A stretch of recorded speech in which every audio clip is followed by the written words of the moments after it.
Hey, what's going on, everybody, and welcome back once again. My name is Jordan, also known as JMonster, and I want to thank you for joining me for another 30 Days Reforged replay battle. You guys have been super patient over the last week while I have been indisposed and unable to upload just because I work a lot of long hours and nights and things like that, so it's not always a possibility for me to sit down and record as much as I was during January. But I'm snowed in today, so I have tons of time over the next couple of days. There's going to be a massive storm of Reforged content coming your way, so I hope you're prepared. Hope you enjoyed our last little RP video. Because I've had a few questions about the Rise of the Witch King series, I'd like to address those quickly now since we are starting a new RP video series. Rise of the Witch King is not currently being actively worked on either by its creator, WK, so there's nothing to push the story forward, or by myself because I'm having troubles trying to find, locate the right version of each scenario that they used for each particular replay, and it's just been kind of a nightmare. And some of the files are now missing, so I'm trying to get them from people who may have them, and it's just trial and error.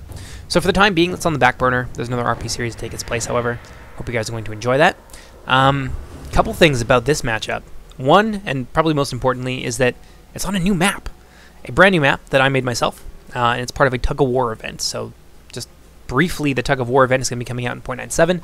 It's going to be available to everybody. So everybody out there in the audience who has Reforged and is on our Discord is eligible to come and play this with us. So that's going to be really cool. It's going to be a massive community event, and I hope to see you all out there. But just to kind of summarize how it's going to work, there are going to be various theaters of war, and the Mirkwood and Dol Guldur pairing, since Dol Guldur will be coming out in 0.97, is going to be one of them. So this is part of the Mirkwood Dol Guldur pairing. This is more on the Dol Guldur side of things. So I've turned the light on this one so you can see all of the features of the map very clearly, and there's nothing that's modeled by darkness. But I highly, highly recommend that you play it either on dusk settings or on night settings, because it's a hell of a lot more atmospheric, it's super creepy, and it's a lot more chaotic too. It's harder to see things coming when they run out of the woods at you, and there are many places to hide on this map where ambushes become a possibility. It's harder to see that coming, and it just ends up really making gameplay very chaotic. You have to be on your toes while playing on this kind of map. So excited to show it off to you, and we're going to do that briefly before we take a look at the army comps. So forewarning, this is going to be a fairly long introduction just because there's a lot of 9.7 news to talk about, and you guys haven't had any updates on that for a while. I know it's probably killing some of you. And there's the new map that I want to show off as well, because I worked hard on it, and there's some cool stuff in here. So let's continue. So all these little hillocks here that you're seeing, there's this one here, another one over here. These are all with forest terrain, so you can hide a fair amount of units on them and have some pretty substantial ambushes. And the map itself is called the Spider's Den, which is fairly appropriate for Dol Guldur and those evil creatures being aligned with the malice of Sauron. And there's several of these large clearings like this surrounded by these large ditches, and this is meant to represent the spider nests. It's all hidden terrain in here, so you can hide troops. Very, very thick terrain as well, so you're probably not going to, or very, very thick tree line, I should say. So you're not going to see units until they break the tree line for the most part, and then, by then it might just be too late. And there's two on each side of varying sizes. So this one's a little bit bigger. There's also a river that kind of breaks up the western portion of the map. There's several ways on and off of this island. Some are a little bit bigger than others. This one over here is about the size of probably about half an army, so you could get a lot of troops across here at one time. Just because I wanted this, I didn't want this to be a river battle. I didn't want the river to be a huge obstacle. I wanted it to be a minor inconvenience, or even a something that plays in to your advantage tactically. But I didn't want people to get stuck in choke points and people feel like they need to camp there to make the most of the terrain and that kind of thing.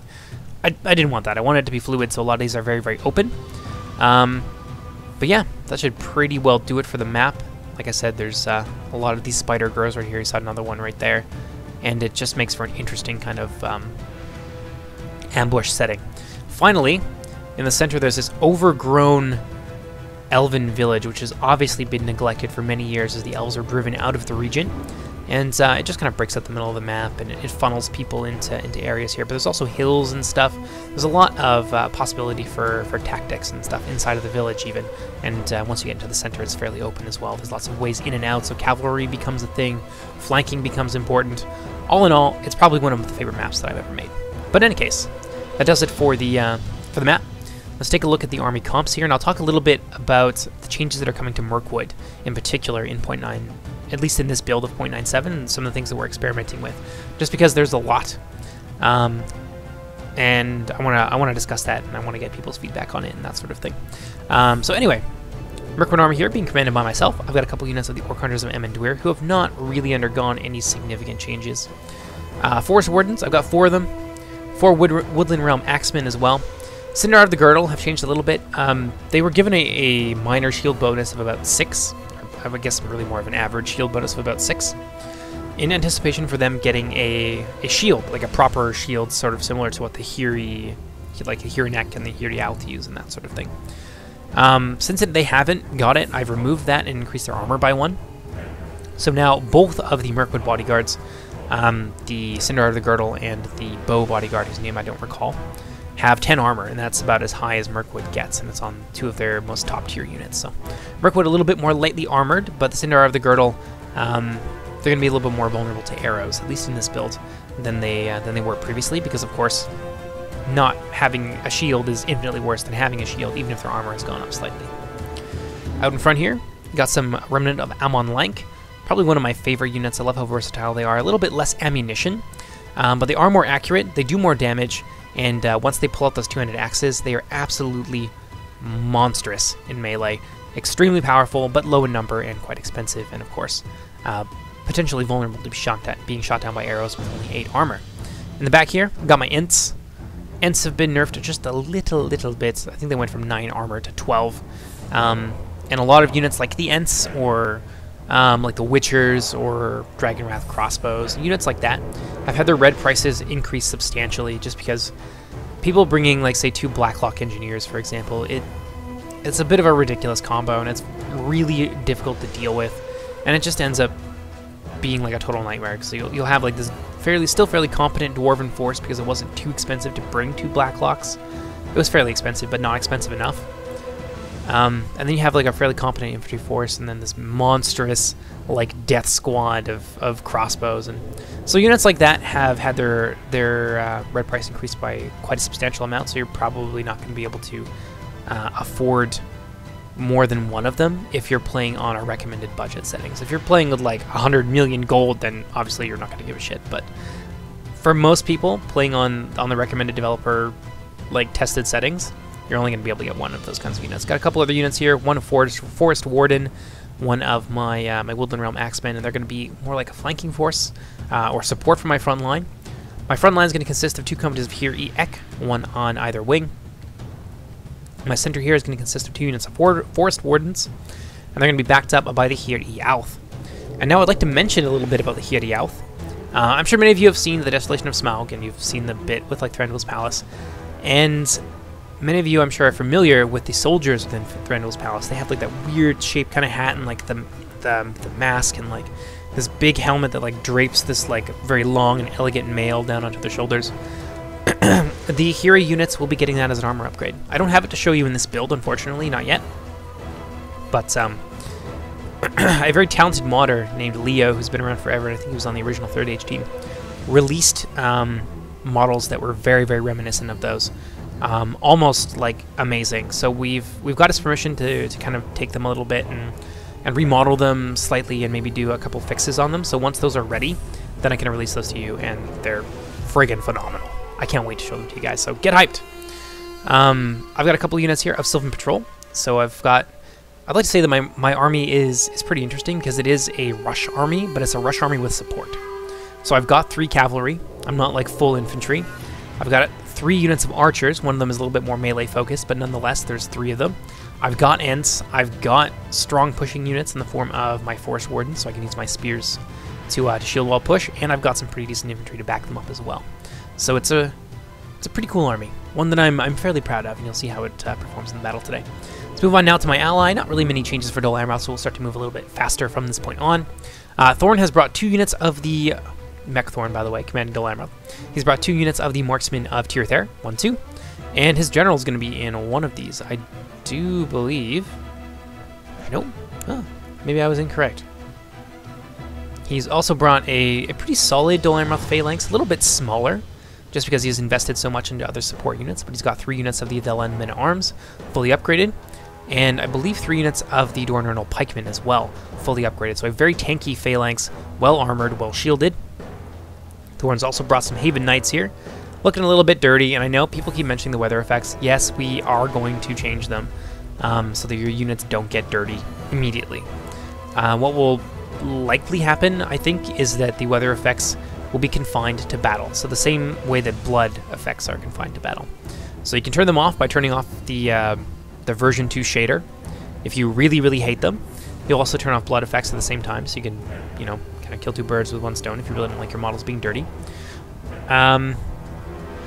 Yeah, so that's kind of an option for you guys right now. If you don't like them, you can just turn off the shader. But we will apply them similar to blood effects, so as units fight and spend more time in combat, they're going to get bloody and dirty. It just makes sense. Then over here, Perithale Randirum, 2 companies of them, in fact.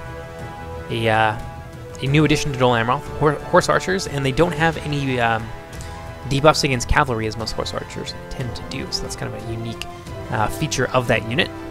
Over here we have the Champions of Kobus Haven. I don't know if this isn't the General's Bodyguard. This is a very strong shock unit, very elite, but quite low on number. Over here we got some Tirithare Lancers, so some more Dolan Amroth cavalry. Got some civilians as well. Always good to have some civilians just because they are a useful blocking tool. You can use them to block sometimes even 3 cavalry charges from knights, which is going to save you a ton of damage and buy you a lot of time. So while they don't kill much, they do have their uses as cannon fodder. Over here, got some Guards of the Haven, which should be where Mr. Imrahil is hanging out, and indeed it is. Guards of the Haven have had their Inspire ability changed a little bit. Previously, it was like +5 in 100 meters, and I think I mentioned in a previous video that we're trying to get away from that and keep that specific, very powerful trait only on trolls. And we've come up with another set of custom traits. So the Guards of the Haven are going to give 10 morale in 25 meters. So it still works out. They're still pretty useful. Second company over here of the Champions of Kobus Haven, and I think a second company of civilians, and then 1 company of Dornernal Archers. So a nicely balanced force. Got some Perithale Horse Guard here as well, and then finally there's a second company of Perithale Randirum that I mentioned. So moving on now to the third and final blue team army. We have Dale being commanded by D.I. King of the North, and this is very much him being out of his comfort zone. He's got a penchant, shall we say, for playing Rohan. It's one of his favorite factions, so he doesn't really play Dale very often, so it's nice to see him take them out for a spin today. He's got some Dalian Spearmen here, 1 unit of them. Lake Town Pikemen, the Refused, which is the Moriquendi Pikes, but they've just been renamed to something else. 3 companies here of the civilians, 2 companies of Earls of Dale, 2 companies of Dalian Cavalry, and it looks like he's already in the process of moving some of his units around. So out in front here, yes, here they are. Lake Town Bowmen, I believe there's 2 companies of the Lake Town Bowmen. Then we have the meat and potatoes of his army, some dismounted Earls of Dale, 1, 2, 3. Another company of Dalian Spearmen. I think there's 2 units of Bardian Marksmen as well. Blackshot Dragon Slayers, extremely useful unit for taking down knights. I have had conversations with people that don't see the purpose of Blackshot Dragon Slayers, because you can't use them against infantry very effectively, and I suppose that's fair enough, but I don't think this is a tool that's meant for shooting infantry. Dale has lots of other things that can do that. They've got javelins, they've got bowmen, yeah, they've got rangers, all kinds of stuff like that. So this tool in particular is very useful at taking down heavy cavalry, which is one of Dale's big weaknesses. They don't have a lot of heavy cavalry, so this is a potential counter to knights that Dale does not have access to. That's a little bit more within kind of Dale's flavor of doing things, i.e. with bows. So I think we're missing 1 company here of Thala Rangers as well for DI. And 1 note on Rangers, many people have asked for this, and because Rangers can be extremely good in, say, scenarios or in like sieges and things like that, what I've decided to try out is lowering their damage by 1. So the Elven Rangers go from 6 to 5, the Human Rangers go from 5 to 4. So they'll still be very useful against lightly armored units. Certainly they will be very devastating against my Mirkwood forces, for example, or Harad, or Rudauer, or anything that's not being shot directly on that has a shield, etc., etc. But heavily armored units or heavily shielded units or a mix of both should be in most cases relatively impervious to ranger fire, which is yeah, kind of the intention there. Rangers were never meant to shred heavy infantry. It was always supposed to be a light infantry tool, and like a nice little crowd control thing for people to be wary of when they are deploying units, and so you can punish people if they blob up and stuff like that, rather than just something that's amazing against units that it was never intended to be powerful against. So that's going to do it for the blue team armies. Thank you for your patience. That was a lot to throw at you all at once. Let's go ahead and see what Team Red is bringing to the battle today. Across the field from Dale, we have the forces of the Grey Havens of Linden being played by Inksfits, and this is actually one of his favorite factions, if not his favorite faction. So I'm sure we're going to have a good showing today. He's brought one company of Mython Lancers, one company of the Escort of Kiriatur, who are a bow cavalry, spear cavalry hybrid, so be afraid. They are potentially a very, very deadly unit. Over here, we've got some Harlan Infantry, I should say, and they're going to be mixed in with the 4 Linden spears. Pretty standard Linden fare. One thing to note is that the Harlan units, or it's the 4 Linden units, yes, have a new helmet model. Textures are not final, they're just kind of placeholders for the time being. But yeah, I kind of prefer this over the old one. It's a little bit more refined, I think.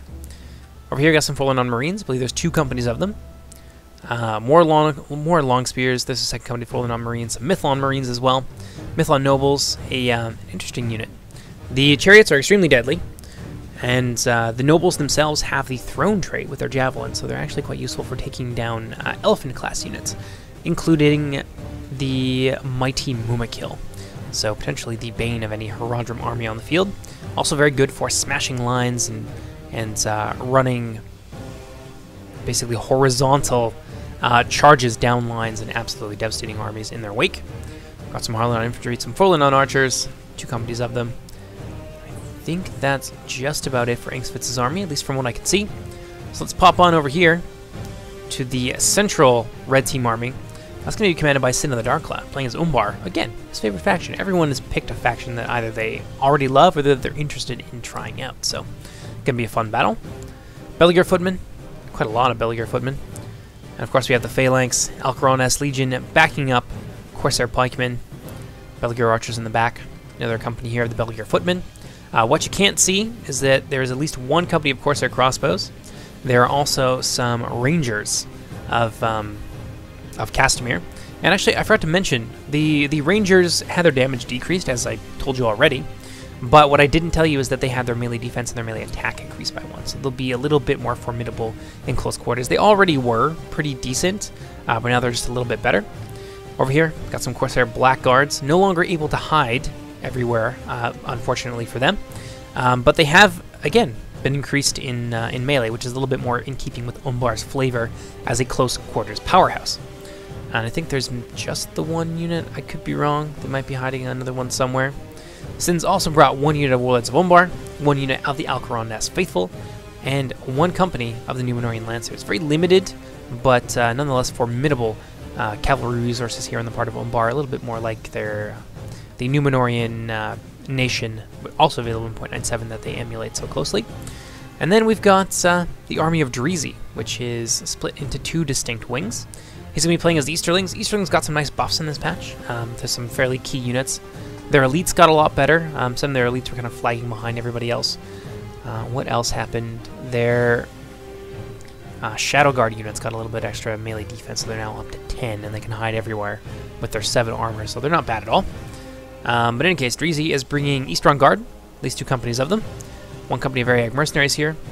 Got some Eastron Clansmen with an armor upgrade, mostly a fodder unit. It seems like this kind of wing here is mostly composed of a holding force. Eastron Clan Chiefs with their shiny new model. Well, it was shiny. It's a bit dirty now. And over here, Loki and Esrim, finally with their proper horse-related debuffs. Previously, they were just absolute monsters. And one important distinction that you may have noticed is that they now have shields. So they're a little bit tankier than they were previously, where they didn't have a shield and they just kind of fought with a lance in one hand and a sword in the other. So quite tanky, a little bit more expensive as a result. Over here, Frontline composed of Eastron Warriors, who now are quite good. They went from like a low-tier militia unit to a mid-tier offensively oriented men-at-arms unit with a little bit of extra men in the unit. And they're going to be mixed in with the Gamp Rim. So lots of damage there, lots of AP. In the back we got some Scion Rim, who got some hefty melee defense buffs. I think their melee defense actually doubled from 3 to 6, so pretty impressive there. And then, Bori Strong Clansman. I'm getting to the real pride of this runic army. More Loki Nest Rim. We got some Camel's Dragon Knights over here, led by the man himself, Camel the Easterling, one of the Nazgul of Sauron. And I don't think they're visible. We've also got a unit of Shadow Bows kicking around, so 2 units of Rangers here. Going to be an interesting uphill battle for my Rush army. You guys will see exactly how it plays out, however. Let's go ahead and start the battle. And so, this battle is going to begin with an exchange of volleys between the Amrothian Marksmen and some of the hidden Corsair archers, which I apparently forgot to mention during the army introduction phase. In my defense, they were invisible, and it's hard to see things that you, well, can't see. So in any case, Corsair archers out here. One thing I would like to note that is a big difference between 0.96 and 0.97, since I'm on a roll talking about all the new stuff in the patch. Lower tier archers like this are going to struggle a lot more against a higher tier but far less numerous unit like the Marksmen of Tier there. They've been made a little bit more accurate. Sometimes they have some units maybe got more damage, but one important thing to note about higher tier archers like this is that they are a little bit more. They have a little bit more utility. So you can see the stakes out in front here. That's been removed from lower tier archers like the Corsair archers. Anything about 4 or so missile damage as a lower tier archer, and you're going to find that they don't really have a lot of the other things that more trained and better equipped archers will have, and they won't be able to do as many things. So fire arrows is going to be out for the lower tier archers now as well. Available only on higher tier archers like the Marksmen of Tier there, for example. And same goes with stakes. Stakes will be available to mid-tier units like the let's say the Dorn Ernal archers for Dolan Roth, to use them as an example, but they won't have fire arrows. So only the higher tier units like the Marksmen of Tier there have fire arrows and stakes and the extra damage and better accuracy still than all the other tiers below them. So something to note. And that is why the Corsair archers are getting absolutely pummeled here. They're getting a little bit of help in that regard from my Orc Hunters of Emmanduir. I cycled them forward. That's one of the tactics that I really like to do, and that I recommend you guys try and experiment with once you get a feel for the range of archers, is to go forward, fire off a quick volley, and instead of staying stationary and waiting for retaliation, retreat immediately. One of the things that's pretty cool about that is that sometimes people will just click on your horse archers and just forget about it, and they'll end up just walking forward and without even realizing it, expecting you to just sit there and take it. And then they'll end up getting out of position, and you can even run them down with said horse archers. So, very useful disruption tool. And if you're willing to micro them a little bit, you can certainly pay some extra dividends there. So yeah, exactly what I was doing. But now I'm going to take my mobile units, one of the big strengths of horse archers, of course, being their mobility, and I'm going to start to funnel my way over towards DI, my ally who's playing Dale over there on the west-hand side of the map. Parathil Randir from Dolan Roth already had that exact same idea, and they're putting some enfilading fire into the advancing Linden units as they move forward to engage Dale. Dale is so far content to hold their ground, which is really what you would expect. They've got a lot of archer units. They can use them to great effect at range, not so much in close quarters. Over here, the Mithlon nobles plowing through these guys like this is like a crowd at a music festival or something. They're just mosh pitting their way through this. So these 3 units of civilians stacked on top of each other, not really doing a lot of damage. A lot of these units will get up again, but it's just still kind of funny to watch them, you know, dashing through the civilians in their 2-horse open sleigh, tossing people left and right, and they're going to actually be brought in behind our position. I'm not sure what the purpose of Inksfit's doing this is, like what specific goal he had in mind, but it's always useful to have a unit like this behind enemy positions. You can capitalize on opportunities quite quickly with a fast mover like this, so it's a good thing to have tucked away, especially if you were to put them somewhere up on the hill. We might forget about them, they would go hidden, etc., etc., so definitely a unit that we need to be aware of. And once I saw them over there, I knew exactly what I wanted to do. I had my 2 units of Orc Hunters of Emmanduir. The Mithlon nobles are essentially defenseless unless they get close to these units, so as long as I'm on point with my micro, I will be able to reap a bloody harvest amongst the ranks of those Mithlon nobles, and that's going to be a lot of money down the drain for Linden. And I think the combination of the Parathil and the Dalish marksman as well managed to bring 1 or actually no less than three of those chariots down, so that's a pretty big loss there for Ax-Wielding. It's gone down from 8 to 5 chariots. These chariots are going to beeline their way towards Parathil Randirum at the same time as the Runic Cavalry is moving forward. Dreezy and Ax-Wielding trying to catch the Dolan cavalry units in a pincer movement. Would have been a really good move, except the timing was a bit off.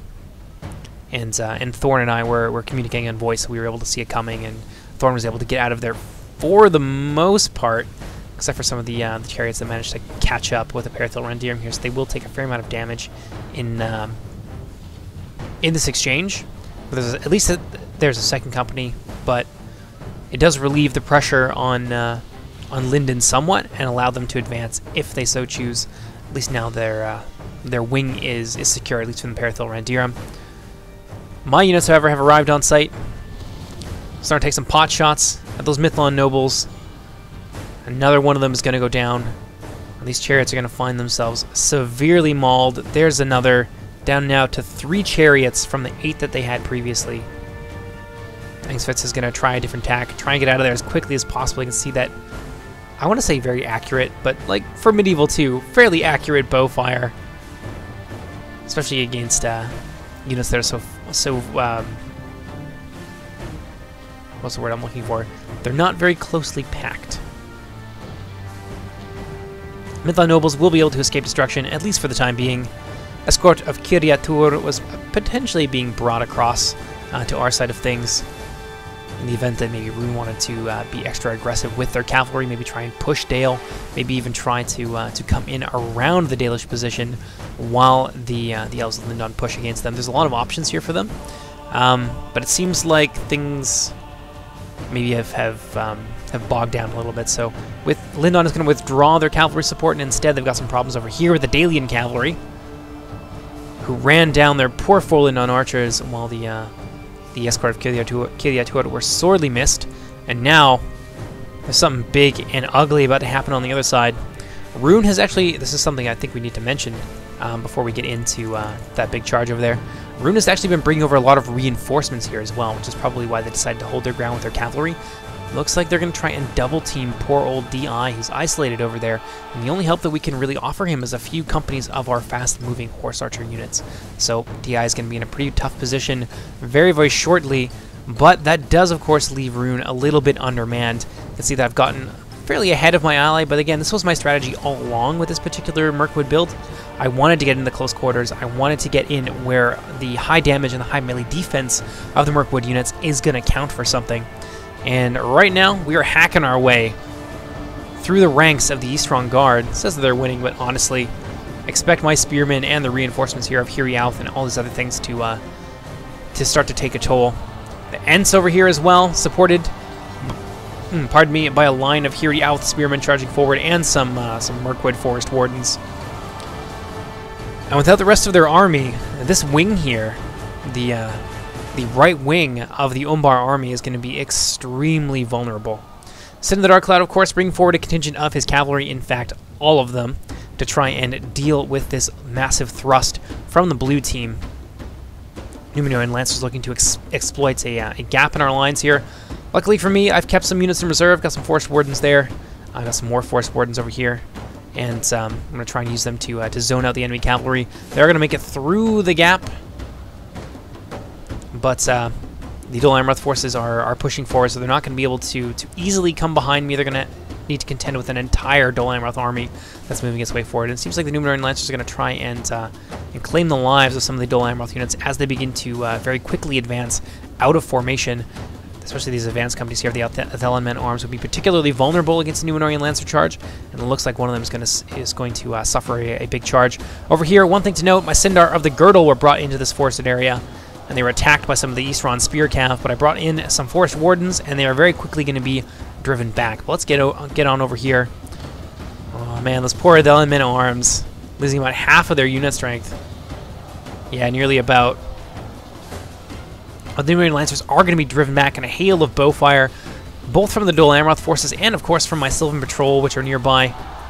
I'm going to try and get a charge off here against my Woodland Realm. They're going to succeed in getting a fair amount of kills on them, but luckily I had a reserve company of Forest Wardens nearby I'm going to charge them in there, and Sin of the Dark Cloud is going to be forced to withdraw his cavalry as they are starting to take some pretty heavy losses. If he stayed around for too much longer, he would have ended up losing his entire cavalry force. So a lot of the warlords of Umbar there going to get caught up in that rush by my spearmen, and they're going to be forced to retreat along with the rest of the Umbar cavalry back behind their lines through this gap here, which I'm going to immediately move to close, of course, with my Forest Wardens going to try and consolidate the gains that we've made there.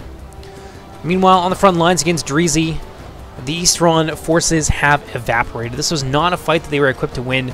These like mid-tier spear units and lower-tier infantry not going to be able to hold back the full might of a Wood Elven army. Some reserves being brought forward here. I think the plan from Sin of the Dark Cloud and Dreezy was to just hold me up, and you're going to start to see some of these missile units take point. We've got one of the crossbow Corsairs popping up here.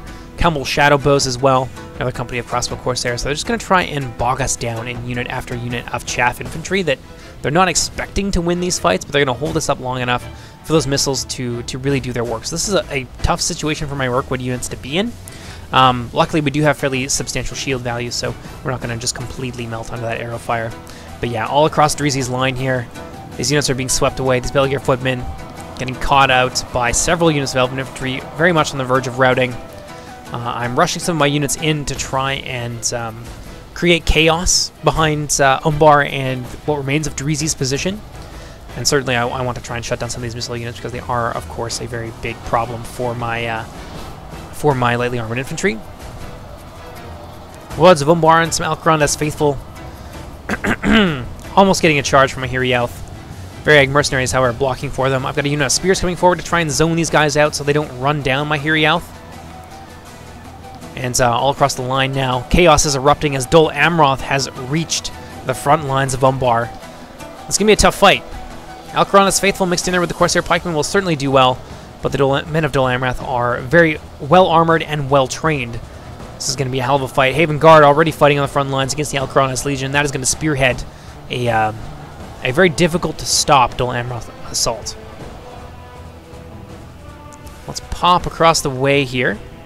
You can see that Linden has actually fallen back from their position, and now they're starting to move their entire army to the back of this island. I think what they're going to do is loop around here and in hard reform all the way over to the other side and try and give what remains of Sin of the Dark Cloud's army a little bit of support while we are in the process of 2 versus 1-ing essentially his remaining forces. Over here, looks like there's a bit of a breakdown in communication from what I understand, and a lot of these runic units are simply going to continue to charge across the way here. 2 units of Shadow Guard as well, which I believe I missed because they are invisible. Some lag, and they're going to beeline straight towards the Dalish army. And Dale has no reserves here. One thing to note, they do have a fair amount of pikes, which are going to stand them in good stead against Rune, because Rune doesn't have any pikes to counter them. But altogether, the runic infantry is of a greatly higher quality than Dale, so that might not be quite the one-sided fight that it appears to be. Look at Ines Rim being brought forward. Ah, I see some champions of Kobus Haven have come all the way through the town here. Another company of Doran Ernal archers in the center as well, looking to lay down a little bit of enfiladating fire once they make their way through the town. The champions of Kobus Haven very cleverly sandwiching these Belgier footmen. They're going to get charged in the rear by the Loke Ines Rim. I think there's also some supporting fire coming in from the crossbow Corsairs as well. So the champions of Kobus Haven are elite and well armored, but they're not going to be able to stand up to this kind of punishment, not for very long at all. Ines Rim seem to be having a great time, but the longer this fight goes on, the more the champions of the Kobus Haven will start to bring it back. Meanwhile, over here, most of Rune's forces have been swept away, and I am swinging wide around to zone out their cavalry, for one, probably the most important thing here, and also to envelop Sin of the Dark Cloud's wing here so that I can support my ally Dol Amroth. Got my Ents in the fray as well, and that's really causing some problems here for the Alcarandas Legion. The Ents are still quite durable, even with their 9 armor. And so far, they seem to be doing pretty well. Crossbow Corsairs here, oh, and this is where it gets real bad. I had a lot of Here units. I had some Here Outh and some Here Neck, and they're just getting massacred by enfilading fire from those crossbows. What I really should have done is bring my Ents forward and shut down the crossbow Corsairs, but I honestly didn't think about it. I didn't realize crossbow Corsairs were there. What I do start to do is focus down the crossbow units with my Sylvan Patrol, but it's not something that I'm able to do fast enough. If I had the Ents in there, they could have shrugged off the bow fire from both sides and at least maybe save some of the lives of my poor Hiranek Guardsmen. But nope, they're starting to fall away. Meanwhile, over here, losing a little bit of micro on my units, just kind of standing around, which is obviously not a good thing for them to be doing. I am beating back some of Sin of the Dark Cloud's reserves, threatening his back lines. Got a unit here of the Corsair Blackguards. I obviously didn't want them to fire, so I tried to get my Elf in there as quickly as possible. We are being battered, however, by the Warlords of Omar and the Numenorian Lancers. I do have a unit here of the Forest Wardens, which has been chasing them around. Sin of the Dark Cloud is, however, going to see it. It's not going to get caught out there quite so easily. My Forest Wardens are we're not going to be able to catch them. Camel Shadowbows laying down some devastating fire into my Forest Wardens, shredding through my lightly armored Mirkwood units. And now my backlines are the ones that are threatened. Sin of the Dark Cloud, Hammer and Anvil's my army. I've got my own Ents over here, however. Excellent against cavalry. They're going to charge into this blob of Numenorian Knights. They're going to drive them off. Let's see what we got going on over here. Now, Rune has actually engaged Dale, and Dale seems to be doing pretty well. One thing you didn't see is that I had my Orc Hunters over here on the far bank laying down enfilading fire into the Runic army as they were fighting Dale, which certainly has contributed to the uphill battle that Rune is in right now. And now I'm going to bring them across the onto the island here and try and use them in tandem with the Dalian cavalry to hammer and anvil the Runic army, so that we can free up as much of these Dalish forces as we possibly can, as quickly as we can, preserve their numbers so that they can come and help us, because look at this. Linden has arrived over here on the field, and they are starting to make their way over towards our position. And so far we have things under control. Sin of the Dark Cloud is getting beaten back by a combination of Elven and Dol Amroth infantry. Especially this right wing is being very, very heavily pressed by our infantry. Got my Ents and my Hirialth over here just running roughshod all over his back lines. Got my Ents in amongst the Loke Ines Rim, and you can see them just kicking these horsemen apart. Definitely not a place where the Ines Rim want to be. I am losing some Ents in the process, though. Got some Force Wardens moving in there as well. These are the big concern, though. The Warlords of Umbar, all this Umbarim cavalry. I need to get my Ents in there. I need to get my Forest Wardens, but I've kind of got my work cut out for me.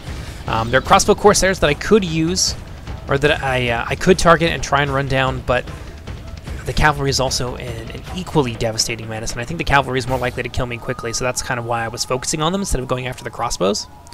My Ents getting a nice charge in there against the cavalry, really keeping them on their toes, keeping the Sin of the Dark Cloud on the move. Not really letting him get too comfortable in one place.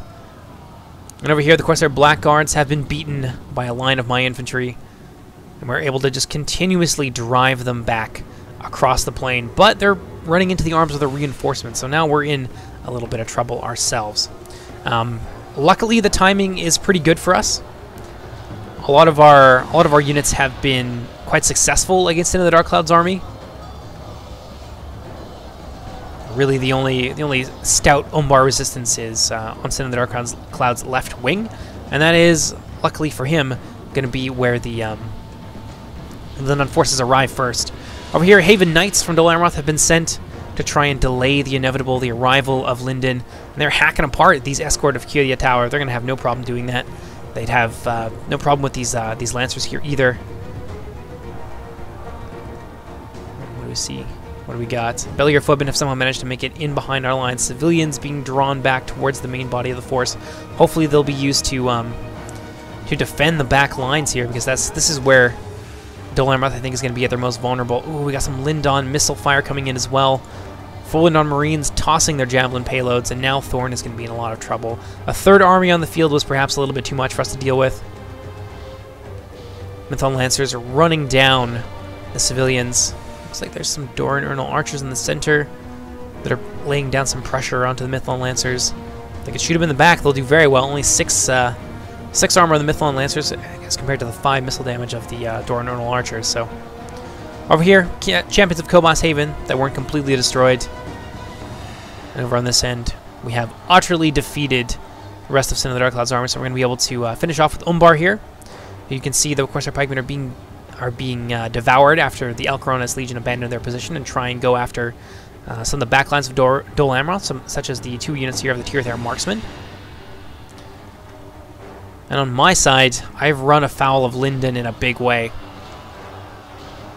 I've got my Hero units in there, fighting against the Linden Infantry, who got quite bunched up. I'm going to charge in with my Ents. Really, our plan is to try and destroy as much of their army as at all possible. If you're looking at the percentages here, they've started to pull away quite significantly in favor of the blue team. So we wanted to play for time, make our enemies pay for every bit of ground that they were inevitably going to take for us. We had no illusions about winning this fight. Not with the meager numbers that we had available to us. And actually, I think I'd lost my general at this point as well. So my units are especially unwilling to stand and fight against superior numbers. We had no illusions. We just needed to buy time and kill as many of them as possible.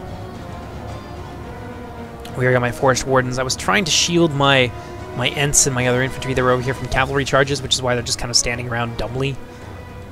But I'm going to try and draw them back towards the rest of my army, save what I can. Dolan Amroth is still looking reasonably okay. I've still got some Hero Neck, small unit of Hero Neck Guardsmen over there.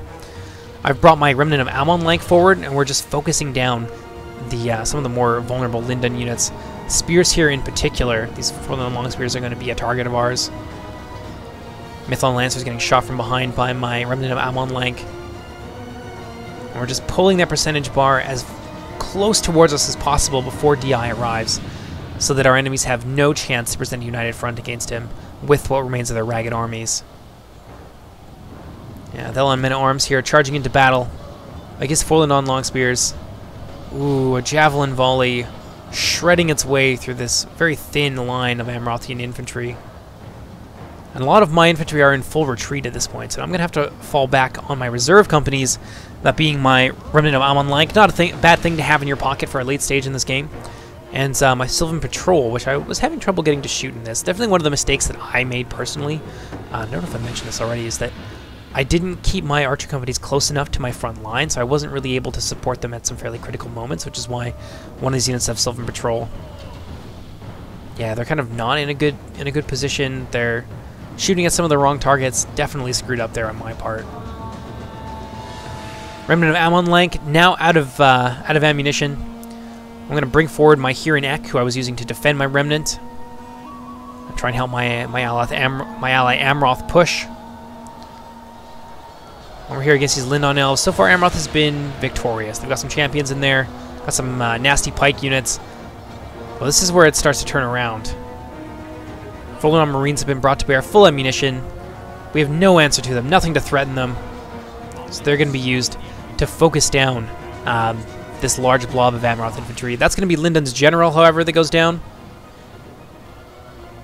which is a bit of a win for us. They'll become important a little bit later, and you'll see why. Oof. Lag. Champions of Kobus Haven and the remaining Amrothian forces engaging the Harlan Infantry. Over here I've got my Remnant of Amon-like and my Hero Neck trying to surround and destroy a unit of 4 Linden spears, but I can see some nasty surprises on the horizon here. Sin of the Darkcloud still has Rangers at this point. And he's also got some crossbow Corsairs and a lot of crossbow archers. So I need to get in there with my Remnant of Amon-like as quickly as possible before they get shredded, and try and at least disrupt most of this archer line. Otherwise, they're going to collapse what's left of our army. So this is a really important target for me, and this is why I'm going to send my best to make sure the job gets done properly. Oh man, and the Corsair archers, they are just going to get absolutely butchered here by my these Ax-Wielding Maniacs. They're going to have no problem cutting through those lightly armored, low-skill units.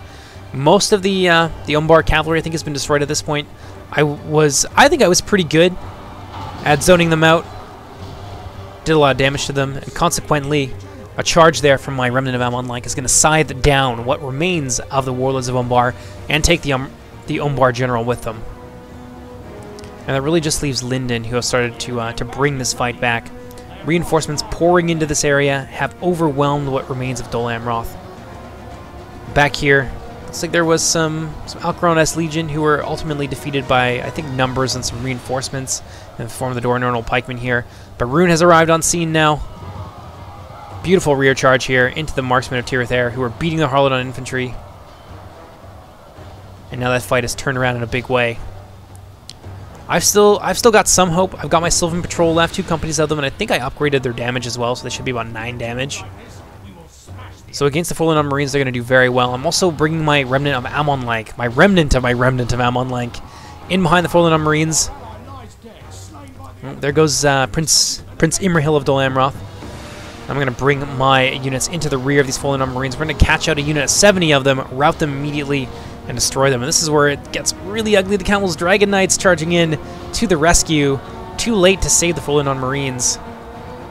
But the Remnant of Ammon-like are here, and they're going to take a big hit along with the Sylvan Patrol. This unit is something that we don't really have much of an answer to. Now, I do have them surrounded here, so I'm trying to just mob them as best as I can. Maybe bog them down with my Sylvan Patrol and use my Remnant of Ammon-like to get a rear charge. Might be able to cut down half the unit, but it's not going to work. Dreezy's not going to stick around long enough for me to encircle him. Tirith Air marksmen getting charged from the rear by a very ragged company of the Harlan Infantry. And over here, yeah, my cavalry has arrived. I charged them into the rear of these Forlorn units. I left them in there a little bit too long. They got a fair amount of kills, but now I've pulled them out here to try and support the cavalry of DI. And yes, Dale is very much on its way, and as you can see, extremely healthy. Their victory over the forces of Rune was pretty well total. They had a decent amount of support, and DI uses cavalry extremely well. Cut down the detachment of Easterlings. That was going to be about 60% of Dreezy's army that unfortunately died alone. Angsvitz bringing in one final company of Elven reinforcements, the Harlan Guard. But it looks like they're going to be far too late to the party. Linden has taken a lot of damage in dealing with what remains of myself and Dolan Roth. Camel's Dragon Knights, however, have put a final nail into the coffin of our defense, and we're pretty well finished at this point. Both myself and Amroth, we've given everything we've got. We did pretty well. If you look, it's just chaos and slaughter all across the battlefield. Absolutely glorious. Unfortunately, it wasn't enough. We were just simply overwhelmed with sheer numbers, and now Linden is going to do an about face and turn to try and deal with Dale. But things are looking pretty grim for Linden, and I think we're starting to see which way the wind is blowing here. This is a very small, ragged, and leaderless, I might add, Linden force. I'm actually going to catch out my poor Hiriak. I was trying to get them over with DI's army to try and spare them destruction, but they're going to get caught out. Swarmed by the Harlan Infantry, and my constant maneuvering and refusal to just make a stand and fight is actually going to end up seeing that unit routed. Camel Shadowbows joined them as well. Fear-causing unit probably helped. Bardian Marksmen getting caught in the front as the vanguard of the Dalian army, and the Harlan units are going to catch up with them as well. These poor Bardian Marksmen are going to be in for a bit of a bad day. But the rest of the Dale army has moved forward. Athala Rangers still very healthy, shredding their way through the Linden forces. I'm going to bring in some cavalry from the rear, and these Linden elves are going to break. They are tired, they are outnumbered, and they are leaderless. It'll be very difficult for any army to stand and fight in the face of such odds. And that's going to be an admit defeat there from Angsvitz. Ultimately not the closest of battles, mostly because of the support that we were able to lend to DI, and the fact that Linden didn't stay and fight with their ally Rune. Ultimately, Linden, yeah, it kind of sealed the fate of Rune's army, and it was a substantial commitment from Rune. If they had fought together, we would have been far more hard-pressed to try and drive them back, but of course, there would have been all kinds of action going on the other side. We would have been able to crush into the Dark Cloud, so maybe it wouldn't have been all that different of a result, but it certainly would have been a heck of a lot closer, I think, than it is here with a 25% difference. But still, it's a really cool battle. It shows off this new map. It was fought all over the place. Like, the whole red team side of things is just an absolute graveyard.